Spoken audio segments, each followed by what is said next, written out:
Hello, and welcome to the Cleveland International Film Festival Film Slam Stream's post-film conversation for Hipposterous. My name is Eric Siler. I'm professor of communication, film, and media arts, as well as moderator for this conversation. We are so pleased to be joined by the director of Hipposterous, John Hill. John Hill is a veteran television and new media animation person with credits to several shows, games, and online productions. His most recent work was for Dreamworks and Netflix's epic tales of Captain Underpants. He is currently a professor of animation at the University of South Alabama and currently lives in Mobile. So he's joining us there from Mobile. Hello, John, and welcome. Thank you. Hello. Okay, it's good to have you with us. Animation, it seems like it's a lost art in terms of people who want to get into filmmaking, but it's not, because I know you draw things by hand. Can you tell us a little bit about how you got into animation? Well, I have a degree in animation, a bachelor's degree and a master's degree in animation. When I was a kid, I drew a lot. I was on the newspaper staff in high school. I took art classes in middle school and high school. And so I just kind of followed that into getting a degree. After I got my degree in animation, I lived in Los Angeles for a little while and worked for some smaller studios on television shows and stuff like that. So that's kind of where my background is. Okay, great. So you knew you wanted to be an animator from the time you were young, and I'm glad that you're having a good career with that. Uh, in terms of doing an independent project, you came up with this film, Hipposterous. It's funny, it's cute, all of the above. Can you share with us your inspiration for creating this film? Yeah, originally it was just I wanted to do a film like a chase cartoon, kind of like an old Tom and Jerry or a Roadrunner kind of cartoon. And then I just had it in my head that it would be about a little boy chasing a hippo through a zoo, or a flying hippo, as it turns out in the film. And then while working on it and kind of developing the idea, I have a niece who was born, and there was some suggestions that maybe include some additional children in there to kind of break up the dynamic of the chase. And so it became a thing that was essentially for fun, and it's based on my son and my niece. I see. And what did your son and your niece think of the film when they saw it? They enjoyed it. They were a lot more excited about it when I began the film because they were younger then, and the film took so long to make that they were a little bit older by the time it was finished. But it's their voices, so whenever you hear laughs or screams or any of that stuff, it's them. And I remember taking them in and recording their voices at a little recording studio in a booth, and that was super exciting. They enjoyed it, and I hope other people do as well. It was very enjoyable, lighthearted. It's just something just to make you smile and just to help you escape. Is that the intent of the film? What was your intent? What did you want viewers to get out of watching this film? Yeah, I wanted people to just have a good time watching it. I wanted it to be funny and surprising, but in a positive way. Um, I've done a lot of work professionally that was more for older kids and then young adults. And I hadn't gotten a lot of chance to do like a big project that was really kind of aimed at like middle school and younger kind of students, just kind of a fun cartoon. So that was kind of the spark for that. So you mentioned briefly that your children were a little, your son was a little older and niece were a little older by the time you got the film completed. How long did it actually take you to complete the film from conception to showing it on the screen? In total, there was about 4 years spent, but all of those years weren't spent actually working on the film. If you were to compress down all the time and man hours, it's just under about 2 years of actual work. But that was spread out between my regular day job, my teaching job, all the other kind of responsibilities I had, also while I was attending grad school. So it was about 4 years. So they were, I want to say probably 5, in the 5, 6 range. Well, no, I guess they were 4 or 5, and they were turning 9 and 10 when the film was finally finished. So That's still not bad. They were able to still enjoy the oh, film. It's still youthful enough to enjoy it. It's not like you, they grew up and got married and had kids and so forth and watching it. But some films do take a while. So 4 years still is a nice amount of time, but still that's not that bad for a short film.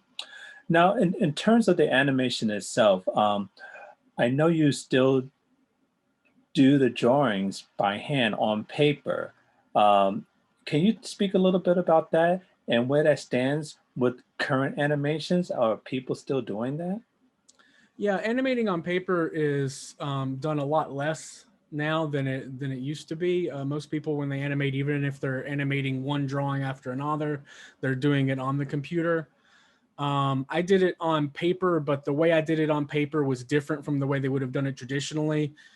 In the past, when you animated on paper, you then took that paper and you traced that onto like a clear piece of plastic called a cell. And then you painted the cell, and that's how you got your color image. And then you would put that with a camera above it and kind of photograph, and then you'd swap out that cell and photograph the next cell and swap out that cell and photograph the next cell. That's not what I did. I did all the animation on paper, but we used a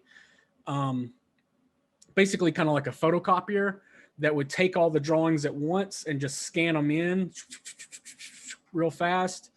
And then we took another piece of digital software that would take out all the white on the paper so that they were essentially see-through drawings with just an outline. And then we would fill in the color digitally. So it was kind of a marriage between the two kind of older techniques and more contemporary techniques. But drawing on paper is pretty rare in terms of actually animating these days. It is. And when you're teaching your students, are you teaching them how to draw on paper, or are you teaching them to do it digitally, or both? Well, right now, because of the pandemic, we're doing everything digitally for sure, because classes are for the most part meeting online or meeting in limited capacity. But in the past, when I've taught animation, we've done a mix of both, because people do very rarely draw on paper in the professional setting. You got to get into the software pretty early when you're learning animation, because that's what you're probably going to be doing professionally. But it's very easy to explain animation when you're talking about it in terms of pieces of paper. So I usually start out with that to get some of the core concepts down, and then quickly move in to the digital stuff. Interesting. So when you're teaching your students, do you have students that do not have, I guess, natural artistic ability, but they just have a passion for animation? Do they have to have that as a prerequisite to be able to quote unquote draw? It depends. Generally, on the collegiate level, if you're gonna take like animation as a major, you're gonna take some drawing courses before you get to any of the courses where you're actually animating, to kind of establish and improve upon your drawing skills. But there's people in the industry, and there are people who get degrees in animation who don't draw very much or don't necessarily draw very well. And they do a lot of the CGI, the more 3D kind of animation, that kind of stuff.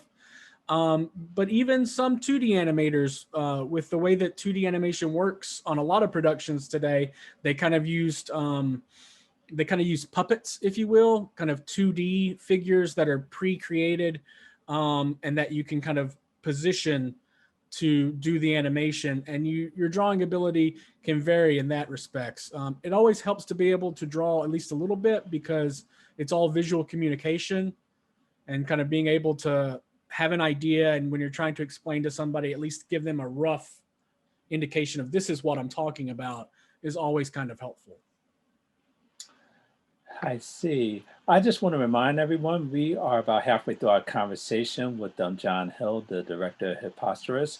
If you have questions, please put them in the Q&A portal, and I'll get to them as time allows.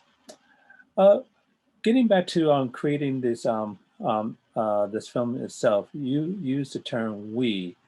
Even though you were the director of the film, how many other people worked on the film and what were their roles with this film? There were, I want to say, somewhere between 16 and 19. I often lose count on the number of people that worked on the film. And the way that it was set up was because it was my master's thesis. The goal was for me to do the vast majority of it.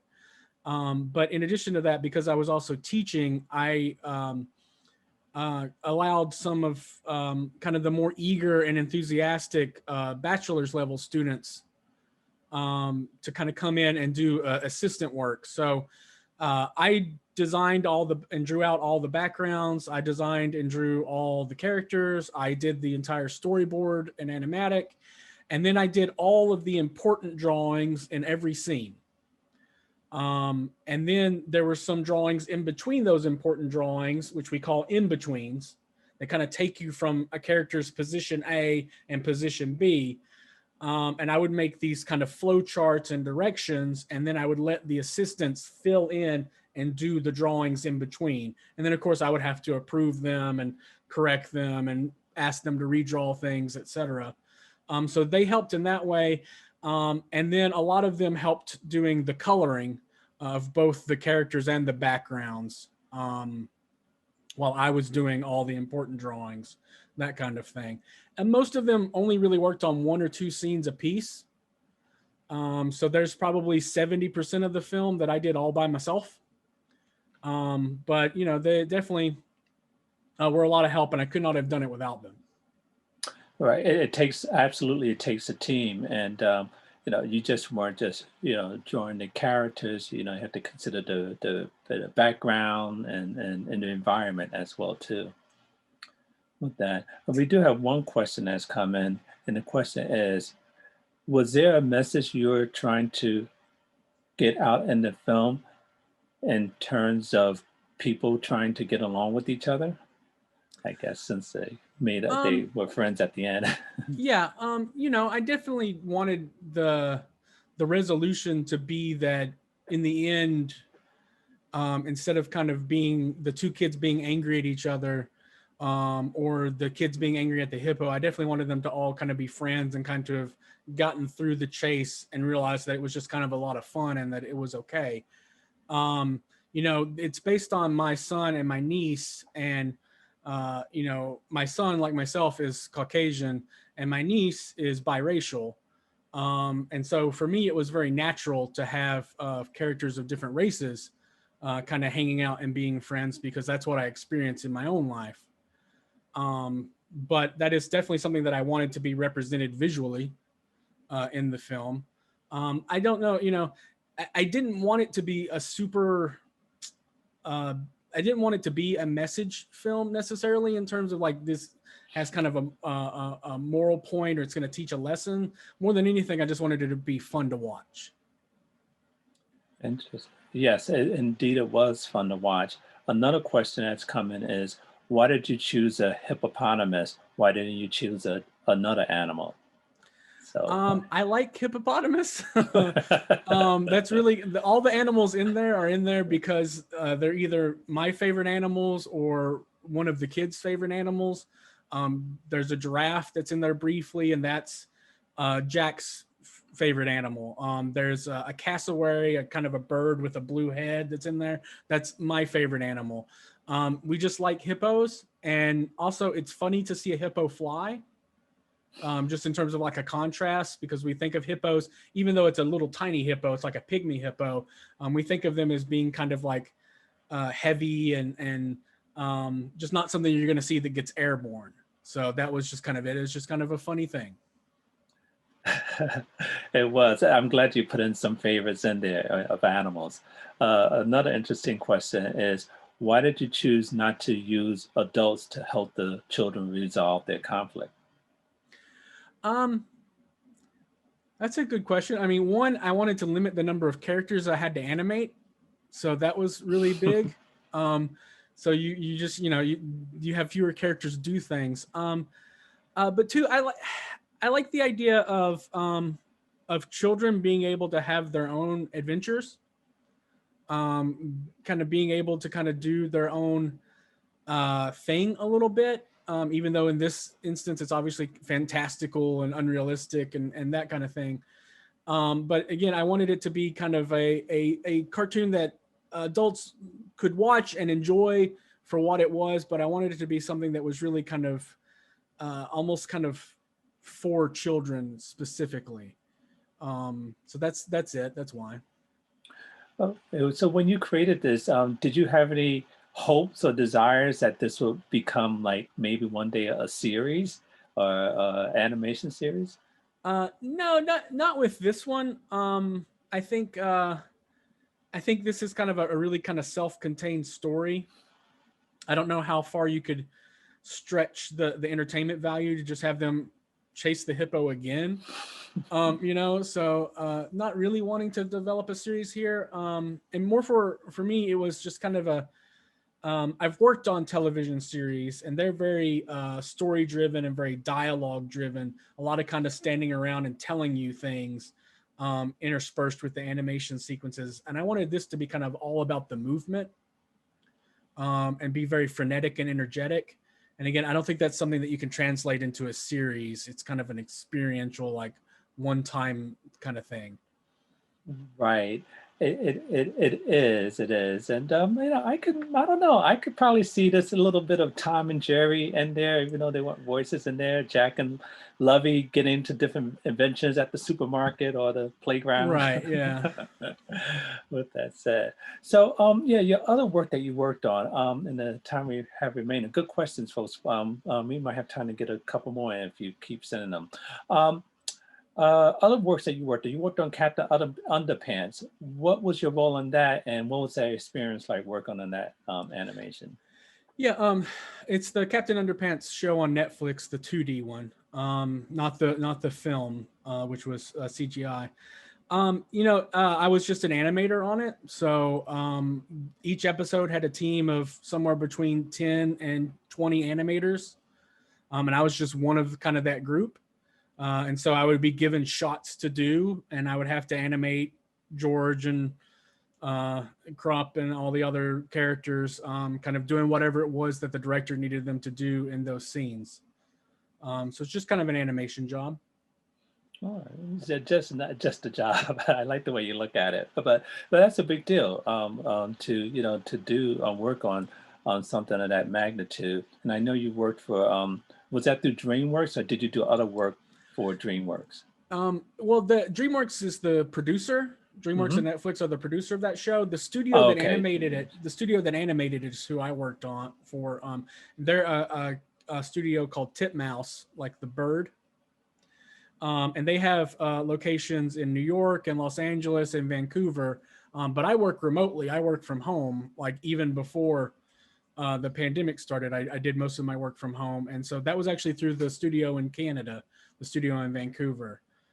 So I would download all the scenes I needed to do and then do my stuff and then send it back and get notes and redo it. That's how that would kind of work. But I've worked on stuff for Sesame Street through Secondary Studios. I've worked for stuff for MTV and Disney and Disney Consumer Products, stuff like that, for about 15 years, 17 years. Yeah. And you did most of that remotely, I take it, or did you have to move around? I did most of it remotely. The first 4 or 5 years of my career were spent in Atlanta and then in Los Angeles. And then once I'd kind of,